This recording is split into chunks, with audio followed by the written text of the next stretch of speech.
Em Jujutsu Kaisen, virar lenda não é só questão de ser forte, é sobre o que você faz com essa força, os feitos que você deixa, os momentos que mudam o rumo da história e as ações que fazem o mundo da feitiçaria nunca mais ser o mesmo. E antes de começar, eu preciso deixar uma coisa clara: Satoru Gojo e Ryomei Sukuna não vão aparecer nessa lista. Não porque não são lendas, eles são, mas porque eles estão além de qualquer ranking. Falar deles aqui até seria injusto com os outros nomes que a gente vai ver hoje. Então agora, a gente vai falar de feiticeiros que dentro das suas próprias condições fizeram coisas que ninguém mais foi capaz de fazer, feiticeiros cujos feitos ficaram marcados na história da obra e que merecem cada segundo de reconhecimento. Eu sou o Dante, então bora pro vídeo! Abrindo nosso ranking em sétimo lugar, Hiromi Higuruma, e o feito dele já começa antes mesmo do que qualquer batalha, porque esse cara se tornou um feiticeiro de forma completamente acidental, e ainda assim evoluiu mais rápido do que qualquer estudante treinado da obra. Higuruma era advogado, um dos melhores do Japão. A vida inteira defendeu pessoas dentro de um sistema que ele acreditava ser justo, até o dia em que percebeu que o sistema era podre demais para ser salvo. Nesse momento de ruptura, a energia amaldiçoada que estava represada nele explodiu e ele destruiu todo mundo dentro de um tribunal sem querer. Pensa bem nisso. Ele não nasceu em uma família de feiticeiros, não teve treinamento desde criança, não passou pelo sistema da alta cúpula, ele acordou como feiticeiro do nada, e em questão de semanas já dominava uma expansão de domínio completo. Mas o que de fato o torna lendário? Ele foi convocado para a batalha final de Shinjuku e julgou o próprio Sukuna dentro do seu domínio, a sentença mortal, que transforma qualquer confronto em um tribunal. Lá dentro, nenhuma violência é permitida, qualquer ataque é simplesmente cancelado pelas regras do domínio. O inimigo é colocado como réu diante do Shikigami Judman, que conhece tudo sobre quem tá ali. E o julgamento segue uma lógica que não pode ser quebrada na força bruta. Se o réu for condenado, as opções são devastadoras, com o fisco completo da energia amaldiçoada, que apaga a capacidade de usar qualquer técnica, ou a pena de morte, ativada pela espada do carrasco, que executa o alvo com um único golpe, independente de quão forte ele seja. Higuruma usou isso contra Yuji Itadori, com o objetivo de julgar o Sukuna que estava no corpo dele. A perna do Yuji travou no ar antes mesmo de atacar. Um feiticeiro com meses de experiência conseguiu prender o protagonista dentro de um domínio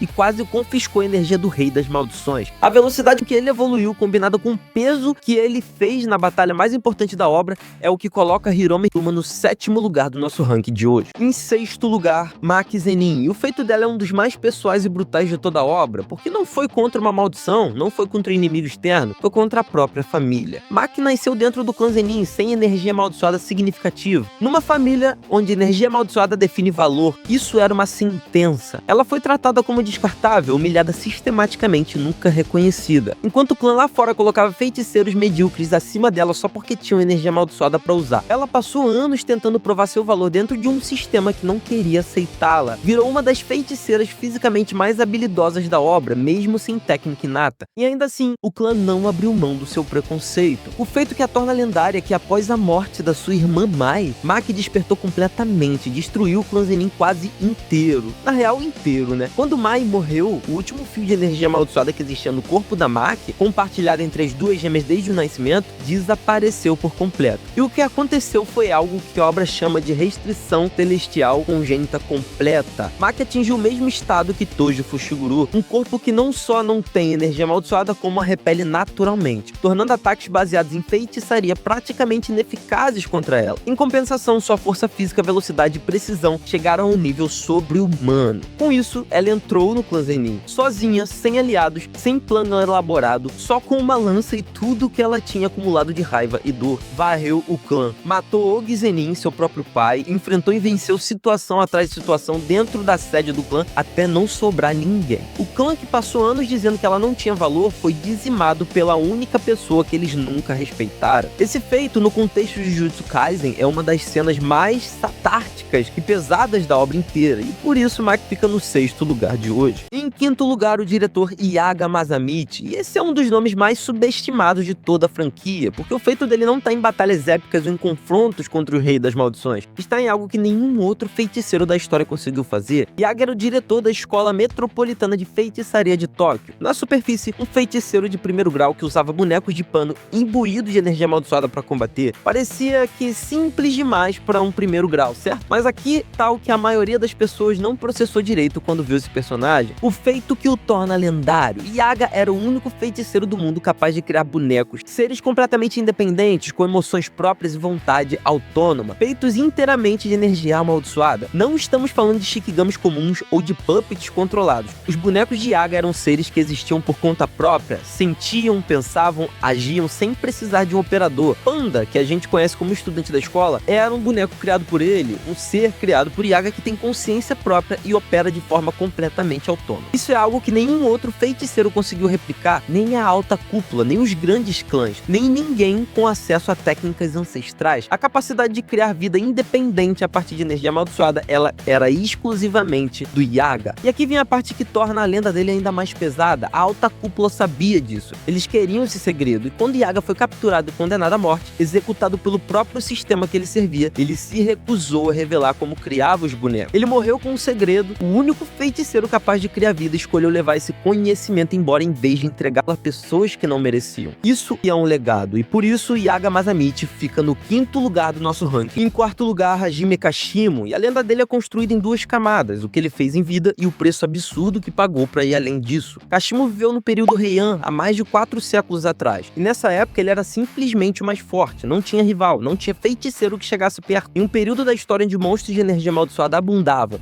e batalhas entre feiticeiros eram frequentes, Kashimo dominava tudo. Ele não perdia pra ninguém, nunca. E foi exatamente isso que o destruiu por dentro. Porque ser o mais forte sem ter alguém à altura é uma condenação silenciosa pra Kashimo. Kashimo passava pelas luzes sem sentir nada, sem o peso real de não saber se ia sair vivo, sem a tensão de um confronto genuinamente incerto. E isso foi consumido ele de um jeito que nenhuma vitória conseguiria curar. Então ele fez algo que nenhum outro feiticeiro da história fez, além dos que reencarnaram no jogo do abate. Fechou um voto vinculativo com Kenjaku, apostando a própria alma. Sua consciência seria preservada e reencarnada no futuro com um único objetivo: enfrentar Ryomen Sukuna, o único ser que ele acreditava ser capaz de dar a ele a luta que procurava. Quando essa luta finalmente aconteceu, Kashimo foi com tudo. A técnica dele é baseada em eletricidade no nível absurdo. Ele pode transformar o próprio corpo em uma arma de descarga contínua e, na sua forma final, a besta mítica âmbar, além do seu corpo ser coberto por eletricidade, qualquer coisa que ele toca recebe uma descarga devastadora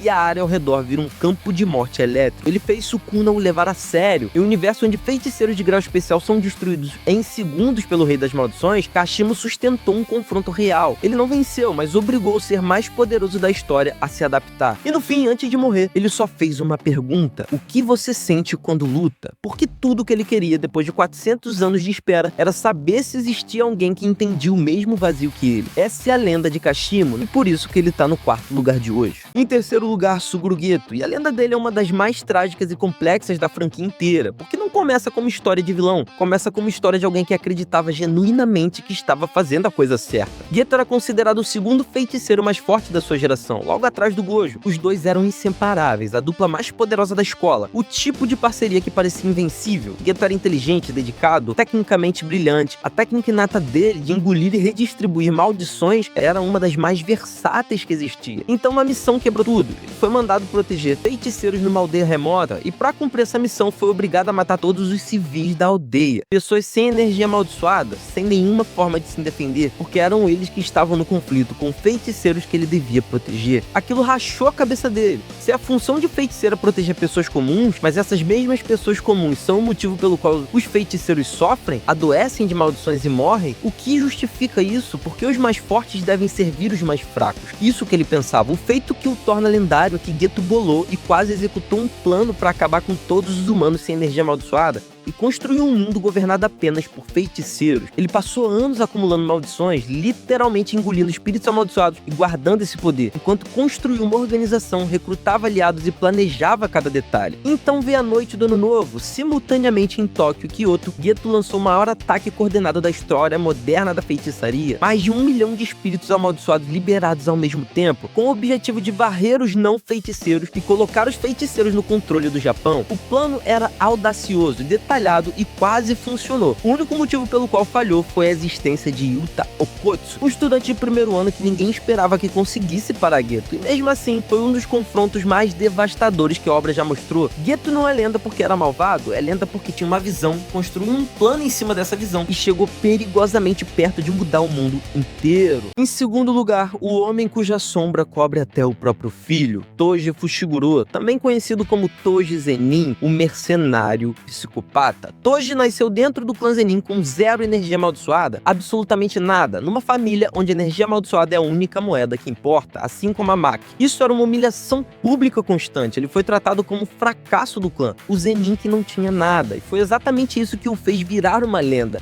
Toji saiu do clã, virou mercenário e começou a provar luta após luta que era mais perigoso do que qualquer feiticeiro com técnica inata, com domínio, com centenas de anos de treinamento. A reputação dele no submundo da feitiçaria cresceu a ponto de ser contratado para missões que ninguém mais aceitava, o que o torna lendário afinal. Toji Fushiguro matou Satoru Gojo, o honrado dos 6 olhos, o feiticeiro que nasceu para ser o mais forte. É claro que o Gojo estava mais novo, mas mesmo assim ainda é um feito impressionante. Isso não é exagero, não foi uma luta onde o Gojo ganhou por pouco, Toji o derrotou. O Gojo ficou praticamente morto. A única razão pelo qual o Gojo sobreviveu foi uma janela minúscula de consciência residual que permitiu ativar a reversão de feitiço, e mesmo assim a recuperação foi lenta e severa. E o mais absurdo, Toji fez isso sem energia amaldiçoada, sem técnica inata, sem expansão de domínio. O que ele tinha era o seu corpo absurdamente brutal, que repele energia amaldiçoada naturalmente, combinado com força, velocidade físicas que não deveriam existir em um ser humano, e uma inteligência tática afiada o suficiente para encontrar cada brecha do infinito do Gojo. Ele não usava feitiçaria, usava armas e ferramentas imbuídas de energia amaldiçoada, porque não produzia a própria, e com isso, dançava dentro da técnica que deveria ser impenetrável. Dentro do clã Zenin, o nome dele era sinônimo de vergonha. Fora dele, era sinônimo de medo, um mercenário sem uma gota de energia amaldiçoada, que era mais forte que o clã inteiro junto, e que provou isso matando o honrado dos 6 olhos. E essa é a lenda do Toji Fushiguro. Topo do nosso ranking, em primeiro lugar, o feiticeiro que já era uma lenda antes mesmo de entrar na escola Jujutsu, Yuta Okkotsu. A história de Yuta começa de um jeito que parece impossível. Quando ele era criança, sua melhor amiga Hikorimoto morreu em um acidente de carro, e Yuta, destruído pelo luto e pela culpa, sem entender o que estava sentindo, inconscientemente canalizou toda a sua energia amaldiçoada numa única direção. Ele criou a Rika a partir da própria energia, uma maldição de classe especial gerada por uma criança. Isso é o que o mundo da feitiçaria chama de algo que não deveria ser possível. Maldições de classe especial são os seres mais perigosos da obra. Feiticeiros passam a vida inteira aprendendo a combater uma dessas criaturas, e Yuta a criou involuntariamente com energia própria, isso quando era criança. E aqui tá o detalhe que muda tudo. A reserva de energia amaldiçoada de Yuta é comparável, segundo personagens da própria obra, a Satoru Gojo, o feiticeiro que existe como exceção absoluta da natureza. O cara que nasceu com 6 olhos e ilimitado, Yuta tem uma reserva bruta no mesmo nível que ele, até acima. Quando Yuta entrou na escola e começou a treinar de verdade, a progressão foi absurda. Em poucos meses, ele já operava em um nível que estudantes levam anos para atingir. A técnica dele de copiar técnicas inatas de outros feiticeiros, combinada com essa energia gigantesca, faz dele um arsenal em forma humana. A expansão de domínio dele, o amor mútuo verdadeiro, é um campo cheio de espadas, cada uma contendo uma técnica que ele copiou ao longo da vida. Ele pode escolher qual técnica usar como acerto garantido, enquanto as outras ficam distribuídas de forma imprevisível pelo domínio. É a história inteira de Yuta transformada em arma. Na batalha final contra Sukuna, depois da morte de Gojo, foi Yuta que ficou de pé. Foi ele que continuou pressionando o Rei das Maldições enquanto todo mundo ao redor caía. E foi ele quem, com uma das técnicas copiadas no momento certo, causou dano real num ser que tinha destruído tudo que apareceu na frente. O primeiro lugar de Yuta não é só pelos feitos em batalha, é pelo que ele representa desde o início. Um menino sem treinamento, sem família de feiticeiros, sem nenhum suporte, que criou uma maldição de classe especial com a própria energia, isso quando era criança. Entrou no sistema e se tornou um dos feiticeiros mais temidos e respeitados da obra inteira.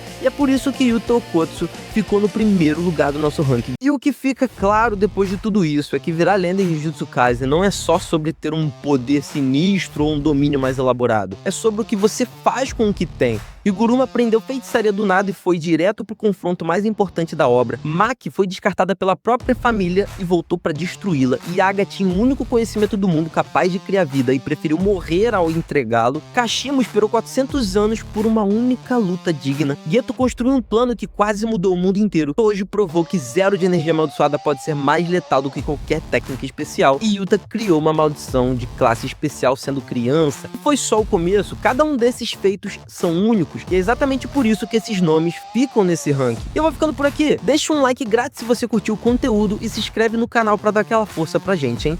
Valeu, falou!